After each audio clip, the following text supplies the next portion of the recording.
감정 가격이 1억 3,800이었는데 9,660만원까지 떨어졌었고요. 건물 면적이 55제곱미터라고 해서 방 3개, 화장실 2개 물건이고 엘리베이터가 없지만 2층이다 보니까 또 빌라에서는 또 로얄층이죠. 대금 납부를 6월 23일날 잔금 납부를 했고요. 매매 계약 체결을 20년도 8월 10날 정확히 43일 잔금 치고 한 달 반 만에 단기간에 매도를 했습니다. 1억 3천, 저는 이거 9,900만원에 낙찰 받았죠. 세전으로 한 3천 정도, 세금 떼도 한 2천 이상은. 이렇게 돈 벌기 쉽다고? 안녕하세요. 그녀는 프로다. 수다 떨다 갑자기 시작하는. 자, 오늘 주제는 말이죠. 황금성이 높은 빌라 구매 물건입니다. 황금성이 포인트 아니겠습니까? 맞습니다. 빌라가 안 팔려요. 팔았잖아, 이 시국에. 안 팔린다라는 거는 피디님 경험이죠? 제가 낙찰 받아서 빠르게 매도했었던 그런 물건 기준으로 좀 설명을 드리는 게 저도 말씀드리기 편할 것 같고, 그게 찐 경험이잖아요. 그걸 좀 설명을 드리면, 일단 첫 번째 받았었던 물건의 특징은 건축 연도가 10년 정도 됐었던 것 같습니다. 엘리베이터가 없는 물건인데 1층인 물건이었습니다. 애매하죠. 좋을 수도 있기는 한데 단계가 있잖아요. 제가 개인적으로 생각했었을 때 빌라인데 엘리베이터가 없어. 그러면 로얄층은 2층, 그 다음 2등이 3층, 3등이 1층, 4등이 4층이 되겠죠. 저는 이제 그렇게 생각을 하고 있습니다. 그러다 보니까 1층이 어떤 엘리베이터가 없어서 좋긴 하지만 사생활이라든지 뭐 곰팡이나 습기가 올라온 경우들이 좀 있어요. 그래서 많이들 그렇게 선호하는 곳은 아니었습니다. 제가 임장을 했었을 때 당시에 그쪽 해당 지역을 부동산 가서 물어보잖아요. 근데 그쪽 동네에 어르신이 많이 사신대요. 그래서 오히려 어르신들은 1층을 더 선호해야 한다, 2층보다는. 근데 주변에 또 빌라에 엘리베이터가 대부분 없더라고요. 그러면 오히려 더 매력이 있겠다라고 저는 그때 당시에 생각을 했었고요. 그 물건 같은 경우에는 평수가 원룸이나 투룸은 아니었어요. 방 3개, 화장실 2개의 물건이었었고요. 뷰가 녹뷰였어요. 초록색 뷰? 보통 이제 그렇게 생각하시죠. 녹슨 벽뷰. 어쨌든 방 3개, 화장실 2개였었고 1층이었다 보니까 어르신들이 선호해가지고 빠르게 매도를 할 수 있었고요. 입지 같은 경우에는, 저 같은 경우는 기본적으로 빌라가 많이 없다 이런 곳은 쳐다도 안 봐요. 기본적으로 빌라촌이 형성이 되면 많은 사람들이 살고 있을 거고, 그 사람들이 살면서 필요한 편의시설이라든지 이런 것들이 또 있단 말이에요. 그리고 거래가 잦아요. 거래가 잦으면 내 것도 빨리 팔릴 수 있다는 가능성이 훨씬 더 높습니다. 빌라도 별로 없어, 거래사라도 없어, 이런 곳들은 애초에 없는 이유가 있는 거예요. 사람이 찾지 않기 때문이죠. 진짜 간단하게 확인할 수 있는 거, 그 동네 임장을 갔어, 부동산이 없다, 공인중개사가 없다. 왜 없을까요? 사람이 없으니까. 그러니까 그런 데는 기본적으로 좀 안 갑니다. 그런 부분들이 좀 황금성을 높일 수 있는 특징이 아닐까 싶습니다. 우리가 이제 단기 매도로 했었을 때는 보통 실거주자들란 말이죠. 그럼 거기에서 거주를 하고 싶은 사람들이 많아야지 빨리 팔리는 건데, 그런 게 없다라고 하면은 기본적으로 아픈 손가락으로 가져가다가 임대를 줘야 되는 상황이 오겠죠. 우리 피디님 울고 계시네요. 황금성이 높은 빌라를 체크하는 방법도 있을까요? 전화 조사할 때? 아, 이거 얘기하면 안 되는데. 끄집어내지 마세요. 아니, 구독 취소해! 아니. 소장님 입장에서 봤었을 때 약간 솔깃한 제안을 해줘야 많은 정보를 또 주신다고 저는 생각을 하기 때문에, 솔깃한 제안이 뭐가 있을까요? 몇 개월 안에 해주면 이제 얼마 생각을 하고 있는데, 소장님 되겠습니까?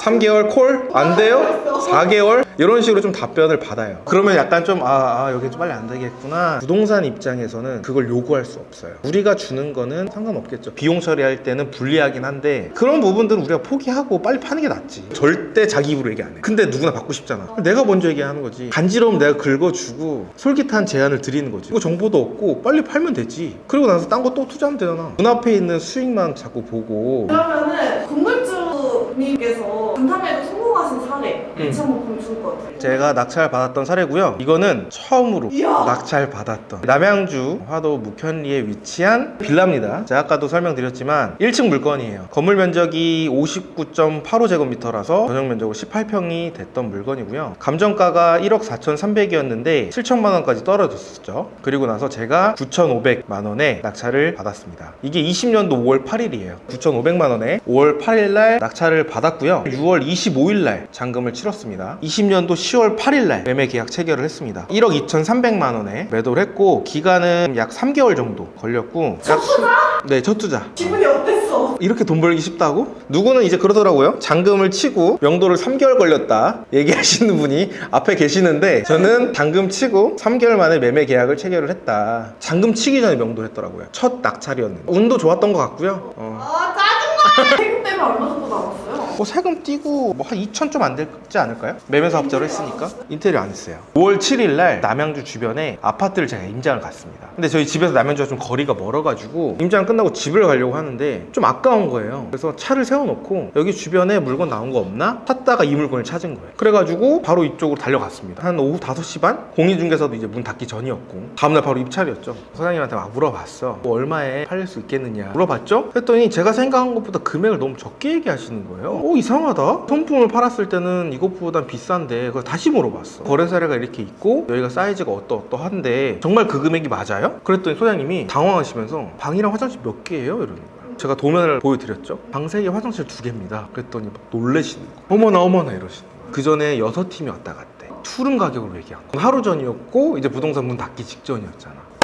나이스. 그분들은 단순하게 이거 얼마에 팔려요 였어. 근데 난 조금 더 손품 조사를 했었기 때문에 그거 해봐야 불과 몇 분 했겠어요. 차에서 1, 20분이면 하는 건데. 그러니까 저는 이거 입찰 들어가면 무조건 낙찰이다 라는 확신이 세워졌어요. 첫 낙찰 사례예요. 그런 포인트들 때문에 노하우가 쌓인 것 같고, 사실 빌라 관련해서 제가 강의를 들어본 적도 없고 빌라 관련해서 책을 읽어본 적도 없어요. 임장을 통해서 낙찰도 받고 매도를 하면서 제가 하나하나씩 다 느꼈던 것들이 있고, 이 빌라들마다 다 스토리가 다 달라요. 단기 매도할 수 있는 이런 포인트들이라든지 저렴하게 낙찰 받을 수 있는 이런 포인트들이 있는 것 같습니다. 다음 물건도 한번 보여주세요. 이것도 경기도 남양주 파도 묵현리에 위치한 곳이에요. 여기도 같은 동네입니다. 낙찰 날짜가 언제냐? 20년도 5월 12일입니다. 5월 8일에 낙찰 받고 5월 12일 날 낙찰을 받았습니다. 감정 가격이 1억 3,800이었는데 9,660만 원까지 떨어졌었고요. 건물 면적이 55제곱미터라고 해서 전용 면적이 16.73평. 여기도 마찬가지로 방 3개, 화장실 2개 물건이고 엘리베이터가 없지만 2층이다 보니까 또 빌라에서는 또 로얄층이죠. 밖에 뷰가 또 공원 뷰가 있어가지고 주변에 또 아파트 단지들이 있어가지고 인프라도 괜찮은 편이었고요. 빌라들도 많은 편이었어요. 네, 첫 번째 걸 낙찰을 받고 빨리 와서 파티를 하고 싶지 하지만 정신 똑띠 차리고 여기 온 김에 또 물건 조사할 수 있는 걸 찾자. 그래서 5월 8일날 이 물건을 또 찾습니다. 바로 낙찰을 또 받았죠. 저 포함해서 2명 들어왔습니다. 대금 납부를 6월 23일날 잔금 납부를 했고요. 매매 계약 체결을 20년도 8월 10날 정확히 43일 잔금 치고 한 달 반 만에 단기간에 매도를 했습니다. 1억 3천. 저는 이거 9,900만 원에 낙찰 받았죠. 세전으로 한 3천 정도. 세금 떼도 한 2천 이상은. 빨리 팔린 포인트는 뭐라고 생각하세요? 두 번째 물건은?